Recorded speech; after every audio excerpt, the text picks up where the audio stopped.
தேசிய நெஞ்சங்களே, தமிழ் சொந்தங்களே.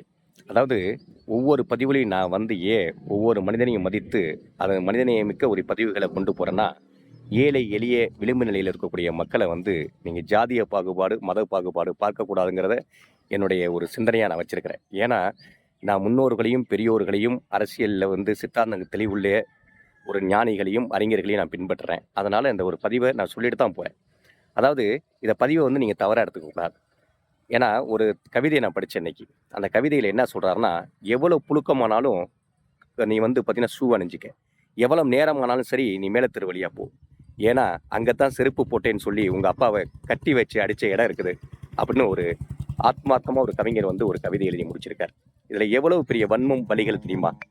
ஒரு சக மனிதன நீங்க பார்த்தீங்கன்னா, செருப்பு போடக்கூடாதுங்கிறதும், அவன் பார்த்தீங்கன்னா, துண்ட தோள்ல போட்டிருக்கவன இடுப்புல கட்டுன்னு சொல்றதும், உட்காரக்கூடாதுன்னு சொல்லி மாமன்னன் படத்துல மாரி அவன சித்திரவதை செய்யறதும். ம்.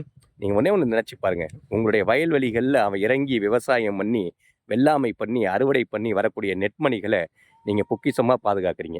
அது வீட்டோடைய முன்வாசல் வழியா கொண்டு போறீங்க. அவன் மட்டும் கூலி வாங்குறதுக்கு பின்வாசல் வழியா வர வேண்டியிருக்குது. இதெல்லாம் கடந்த காலங்கள்ல இருந்தது. இப்பயுமா இந்த மனிதநேயம் இவ்வளவு மலிந்து போயிருக்குது. அததான் நம்முடைய தந்தை பெரியார் அவர்கள் சொல்றாங்க. அதாவது ஒரு கல்ல எடுத்துட்டு அத கடவுளா மாத்துறதுக்கு மந்திர உச்சாரணம் சொல்லி மாத்த முடியும்னா, ஒரு ஏழை எளியவனையும், ஒரு தாழ்த்தப்பட்டவனையும் கூட்டு அதே மந்திரத்த சொல்லி, அவன உயர் ஜாதியா மாத்திருங்களேன் அப்படின்னு கேட்கிறாரு. அதே மாரி ஐயா இன்னொரு கருத்து சொல்றாரு.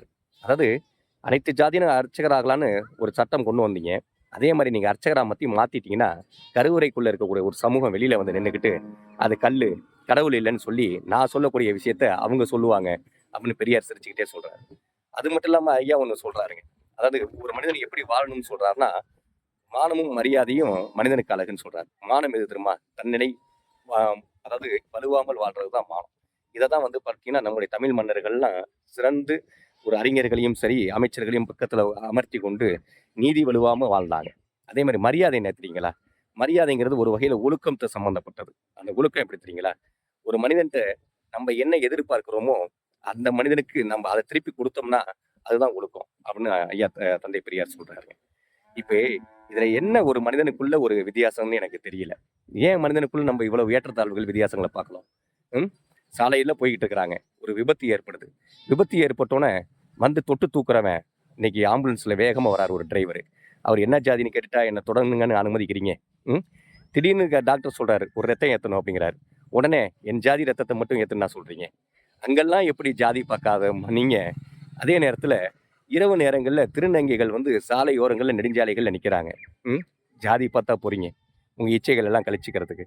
அதே நேரத்துல பார்த்தீங்கன்னா, பாலியல் தொழிலாளிகள் செய்யக்கூடிய சகோதரிகள்ட்ட போறீங்க. அங்க ஜாதி பார்த்துட்டா போறீங்க. உங்களுக்கு எது எது தேவையோ போகும்போது அது பார்க்க மாட்டீங்க.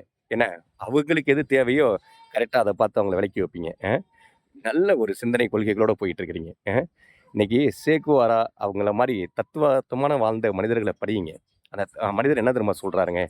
"எங்கெல்லாம் ஒடுக்கப்பட்ட மக்களின் இதய துடிப்பு கேட்கிறதோ, அங்கெல்லாம் என் கால்கள் பயணிக்கும்ங்கிறார்." ஒரு ஒரு அரசாங்கத்துடைய கைதியா அவர் சிறைப்பிடிக்கப்பட்டு ஒரு பள்ளிக்கூடத்துல வச்சிருக்காங்க. அது பள்ளிக்கூடம்னு அவருக்கு தெரியாது. ஒரு இருண்ட அறை. பார்த்தீங்கன்னா, ஓடுகள்லாம் உடைந்து பார்த்தீங்கன்னா சிதலடைஞ்சு கிடக்குது. இரவு நேரத்தில ஒரு பெண் உணவு குடுக்குறா. அவர் கேட்கிறாரு, "நீங்க யாருன்னு?" கேட்கிறாரு. "நான் ஒரு பள்ளியோட ஆசிரியைன்னு" சொல்றாரு. "இந்த இடம்?" அப்படிங்கிறாரு. "இதான் பள்ளிக்கூடம்" அப்படிங்கிறாங்க. அட பாவிகளா! எதிர்கால சந்ததிகள் படிக்கக்கூடிய ஒரு இடத்தையா இப்படி வச்சிருக்கீங்க? ஒருவேளை நான் தப்பிக்கக்கூடிய வாய்ப்பு கிடைச்சுச்சுன்னா, என்ன என்னுடைய நாட்டுல அரசாங்க பள்ளிகளும் சரி, மருத்துவமனைகளும் சரி, ஒரு தனியாருக்கு நிகரா ஒரு சிறந்த கட்டமைப்போட இலவசமாக நான் தருவேன்னு சொன்னார். அத தான் பிடல் காஸ்ட்ரோ கியூபால செஞ்சு முடிச்சார். அவர பார்த்தீங்கன்னா, சுட்டு வீழ்த்துறதுக்கு ஒரு இளைஞன் ராணுவத்தில பணிபுரிஞ்ச அதாவது உடனே பணியில சேர்ந்த ஒரு இளைஞன் சுட போகும்போது சேக்குவாரா சொல்றாரு, "என்ன நீ சேக்குவாரான்னு நெனச்சா சுட முடியாது. என்ன சாதாரண மனிதனா நினைத்து சுடு. அப்பதான் உன்னால சுட முடியுங்கிறார்." அப்படி வீரர்கள் செறிந்து வாழ்ந்த மண் இது. அதே மாரி பார்த்தீங்கன்னா, சிறைச்சாலைகள்ல நம்முடைய பகத்சிங் அ இறுதி கட்டங்கள்ல தூக்கு மேடைக்கு அழைத்து போகக்கூடிய இரவு நாட்கள் நெருங்கிக்கிட்டு வருது. அந்த இரவுல அவர் ஒரு ஜெயிலர் ஒருத்தர் சந்திக்கிறாரு. "உங்களுடைய கடைசி ஆசை எதா இருந்தாலும் சொல்லுங்க" அப்படிங்கிறாரு. "நான் பேபி அம்மா கையில உணவு அருந்தணும்னு" சொல்றாரு. யார் அந்த பேபி அம்மா அப்படின்னு பார்த்தா, எல்லாருமே ஷாக் ஆயிருவீங்க. ஏன்னா, அவர் ஜெயிலரும் அப்படிதான் ஷாக் ஆனாரு. என்னன்னு பார்த்தீங்கன்னா, அந்த சிறைச்சாலைகள்ல மனித கழிவுகள இரு கைகளால அள்ளி, அள்ளி என்ன அந்த கைரேகையே தேய்ந்து போனவங்க தான் பேபி அம்மா. அவர்கள் கையால பரிமாறும்போது, இந்த மனிதர்கள் வந்து நெறைய பேர் நான் உணவு அருந்த மாட்டேன்னு சொல்லி அங்க ஸ்ட்ரைக்லாம் பண்ணியிருக்காங்க. ஆனா, அவங்களுக்கு மரியாதை தரும் விதமா பகத்சிங் அத கேட்டாரு. அதையும் அந்த பேபி அம்மாட்ட சொல்லப்பட்டது. பேபி அம்மா மாவு பிசைறாங்க. உப்பெல்லாம் போடல. தன் கண்ணீரையே போடுறாங்க. கண்ணீர்ல தான் உப்பு இருக்குல்ல. பெசஞ்சு தன் இந்திய தாய்நாட்டிற்காக விடுதலைக்காக போராடக்கூடிய ஒரு வீர மகனுக்கு ஒரு வீரத்தாய் வந்து உணவு ஊட்டுறா. புரியுதுங்களா? இப்படி மனிதர்கள் பாருங்களேன், எங்கெல்லாம் மனிதநேயம் இருக்கிறதுன்னு பார்த்தீங்களா? மனிதநேயத்த மதியுங்க. மனிதநேயத்த கொண்டாடுங்க. மனிதர்கள வந்து நீங்க முதல்ல மனிதர்களா வாழ முயற்சி பண்ணுங்க. புரியுதுங்களா? காடுகள்ல பார்த்தீங்கன்னா, மிருகங்கள்லாம் இருக்குது. ஒரு மனிதன் ஒரு சிறு குழந்தைய கூட்டு போறான். கூட்டு போம்போது சிங்கம், புலி, யானைன்னு காட்டுறான். பயப்படாதன்னு கூட்டு போறான். அந்த நேரத்துல வந்து பார்த்தீங்கன்னா, ஏன்னா ஒவ்வொரு மிருகமும் அதோடைய இயல்பையும், தன்மையும் மாறாது. ஆனா, மனிதன பார்த்தோனயே தன் குழந்தையை கக்கத்துல தூக்கி வச்சுக்கிட்டு பாதுகாப்பா கொண்டு போகணும்னு நினைக்கிறான். ஏன்னா, மனிதனுக்குள்ள இருக்கக்கூடிய மிருகத்தினுடைய மிருகம் சொல்ல முடியாது. இந்த இடத்துல மிருகம் கோச்சுக்கும். என்ன விதமான தன்மை, என்ன விதமான வெறி அவன்ட்டருந்து வெளிப்படுங்கிறத தெரியல. என்ன மாரி குணாதிசயங்கள் அவன்ட்டருந்து வெளிப்படும் தெரியல. அதனால தன் குழந்தைய காப்பாத்தணும்னு தூக்கி வச்சுக்கிறான். இன்னைக்கு பார்த்தீங்கன்னா, மிருகங்கள் கூட நன்றி விசுவாசத்தோட இருக்குது. மிருகங்கள் கூட பார்த்தீங்கன்னா, ஒழுக்கத்தோட வாழுது. புறாவ தேடி மீறிய ஒரு ஒழுக்கம் வேற எந்த பறவைக்கும் இருக்காது. தன் துணைய தவிர வேற துணைய தேடாது. அதே பார்த்தீங்கன்னா, நாய்க்கு இருக்கக்கூடிய நன்றி உணர்வு வேற யாருக்குமே கிடையாது. அதே மாரி பார்த்தீங்கன்னா, சிங்கத்திற்கும் தனி இயல்பு உண்டு. சிறுத்தைக்கும் தனி இயல்பு உண்டு. அதே மாரி பார்த்தீங்கன்னா, புலிகளுக்கும் தனி இயல்பு உண்டு. மான்களுக்கும் தனி இயல்பு உண்டு. இது மாரி மனிதன் வந்து மனிதநேயத்தோட வாழணும். இதுக்கு தான் ஒரு சின்ன கதையோட முடிச்சிடுறேன். அதாவது ஒரு புறா 2 புறா, தாய் புறாவும், அந்த குழந்தை புறாவும் ஒரு இடத்துல தங்கி இருக்குது. அது எதுன்னு பார்த்தீங்கன்னா, கோயிலுடைய கோபுரங்கள். அந்த கோபுரத்துலேருந்து பார்த்தீங்கன்னா, அந்த கும்பாபிஷேகத்திற்காக வர்ணங்கள் தீட்டுறதுக்காக பணிகள் ஆரம்பிக்கிறாங்க. உடனே அந்த தாய் பறவை வந்து தன்னுடைய குஞ்சு பறவைய கூட்டிட்டு மசூதிக்கு போகுது. மசூதியில வந்து பார்த்தீங்கன்னா, ரம்ஜான் நேரம் வரும்போது, அங்கேருந்து வந்து பார்த்தீங்கன்னா, கிறிஸ்தவத்துக்கு தேவாலயத்துக்கு போகுது. அங்க வந்து பார்த்தீங்கன்னா, கிறிஸ்துமஸ் பண்டிகை வரும்போது, இப்படி ஒவ்வொரு பண்டிகைகள் வரும்போது ஒவ்வொரு இடங்களும் தாண்டி போகுது. ஆனா, கீழ இருக்கக்கூடிய மனிதர்கள் வந்து மதத்தாலும், ஜாதியாலும் சண்டையிட்டு தன் இன்னுயிரையும் ஈர்த்துக்கிறாங்க. அதாவது உயிர் பலியும் ஆகுது. அதே நேரத்தில ரத்தங்களும் ஆறா பெருக்கோடுது. அப்பதான் கேட்குது, "ஏம்மா நம்ப வந்து பார்த்தீங்கன்னா, தேவாலயத்தில இருக்கிறோம். அதே இது பார்த்தீங்கன்னா, மசூதியில இருக்கிறோம். அதே மாரி கோயில்ல இருக்கோம். ஆனா 3 இடத்துலயும் இருக்கும்போதும் நம்மள வந்து புறான்னு தானே சொல்றாங்க. ஆனா இவங்க தேவாலயத்தில இருக்கும்போது கிறிஸ்தவர்ன்னு சொல்றாங்க. மசூதியில இருக்கும்போது முஸ்லீம் சொல்றாங்க.